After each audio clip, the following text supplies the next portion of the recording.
In 1986, 1.5 million balloons were released in downtown Cleveland. Cleveland has now broken the Guinness Book of World Records and released over 1 million. This was meant to be a charity fundraiser and a way to put the growing city of Cleveland on the map.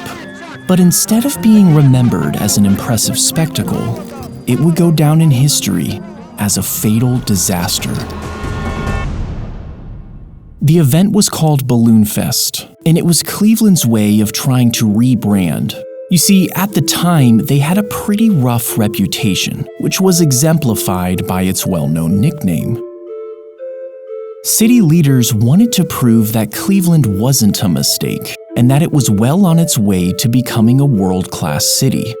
The previous year, Disneyland had claimed the Guinness World Record for the biggest simultaneous balloon launch. And for some reason, the city leaders thought that outdoing Disneyland was the perfect way to start cleaning up Cleveland's image. Soon after, the United Way of Cleveland developed their ambitious plan to launch nearly 1,500,000 balloons over the city. The event required 6 months of planning, including the construction of a net the size of a city block. It took thousands of volunteers hours to fill the balloons. And finally, on September 27, 1986, the day of Balloonfest arrived. As these final preparations were underway in downtown Cleveland, a very different story was unfolding just to the east on Lake Erie. The previous night, a severe storm had rolled through the area. I do want to remind everybody in part of Ohio, we continue with that severe thunderstorm watch until 1 a.m. And about an hour before the storm, 2 men had gone out fishing. On the morning of the 27th, the day of Balloonfest, the 2 men were reported missing by their families. Their boat was found abandoned on the lake, and authorities suspected that the men had fallen overboard because of the weather. The Coast Guard immediately began a search and rescue operation.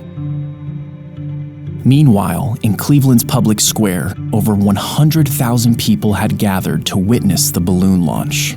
The organizers were pleased that last night's storm had cleared in time for the event to go forward. But as the day wore on, the weather once again took a turn for the worse. A major rainstorm was closing in, but the balloons were already filled and ready to go. Rescheduling at this point would be near impossible. So instead, they released the balloons ahead of schedule. 5, 4, 3, 2, 1. Here they go.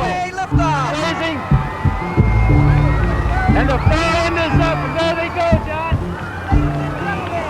The Guinness Book of World Records has just been broken in Cleveland.